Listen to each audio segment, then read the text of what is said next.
All right, let's jump right into a story that starts not with a history book, but with a total mystery. Picture this, it's Havana, 2017. A writer who specializes in the whole philosophy of cigars gets a package. It's mailed from Bremen, Germany, and there's no return address. And what's inside? Well, it's about to unravel a conspiracy that's been hidden for over 100 years. And wow, this quote just nails it, doesn't it? Because inside this package are 25 H. Upmann cigars from 1917, all perfectly preserved, each with a band you can't find in any catalog.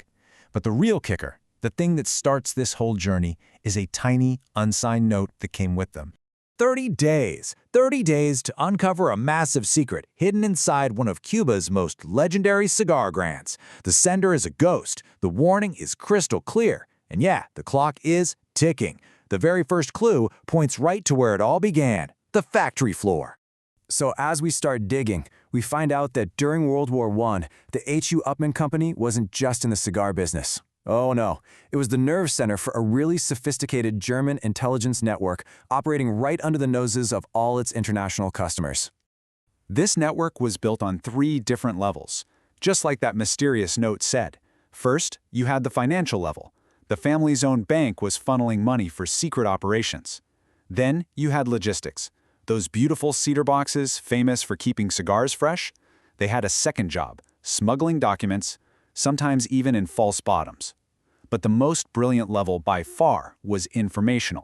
And this is where they got so clever. They weaponized this beautiful Cuban tradition. See, a lector, a reader, named Albrecht Mendelssohn would read classic novels to the cigar rollers while they worked, stuff like Don Quixote or Charles Dickens.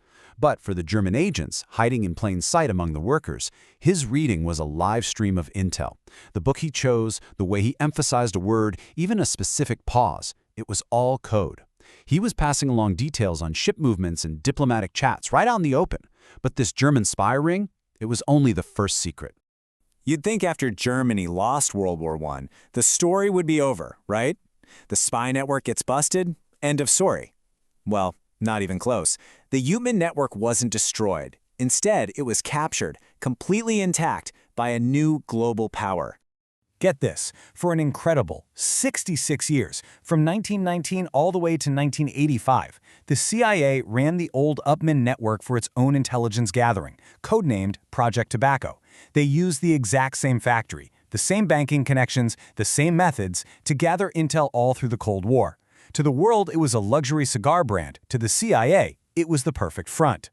So this means, for decades, if you bought an H. Upmann cigar, you were potentially holding an instrument of American espionage. But even this unbelievable 66-year-long CIA operation was really just a cover story, protecting a secret that was way deeper and way more explosive, buried deep inside the factory's archives.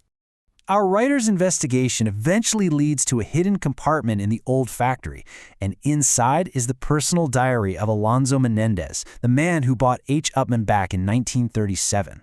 And this diary, this is the key to everything. The dates that Menendez wrote down for his meetings, well, they weren't dates at all. It was a code. The numbers corresponded to specific numbered crates of tobacco that had been aging in the factory since 1917. Following that code led to the real prize, a metal box holding documents that would connect the brand to one of America's most famous political dynasties. And this brings us to a legendary story, one that pretty much every cigar lover knows. But the story we've all been told, turns out it's not the real one. So here's the official story you've probably heard.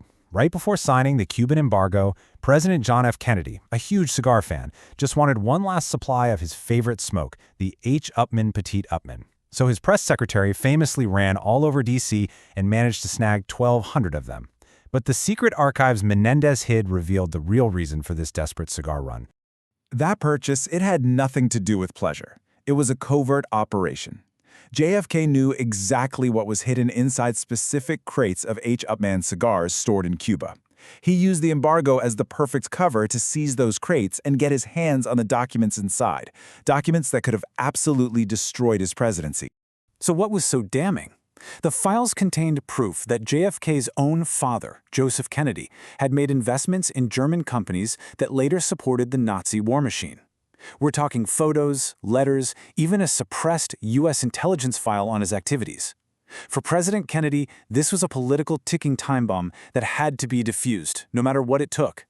It's just a brilliant and kind of chilling example of how an everyday object, a simple box of cigars, can carry the enormous weight of history. The most famous cigar purchase of all time was really a desperate, secret mission to protect a family's legacy. And that really leaves you with a final thought, doesn't it? From a German spy ring run through poetry readings to a presidential cover-up hidden in a cigar order, the H. Upmann story shows us that some secrets only come out when they're burned away, slowly. And some histories, you can only understand them by reading the ash.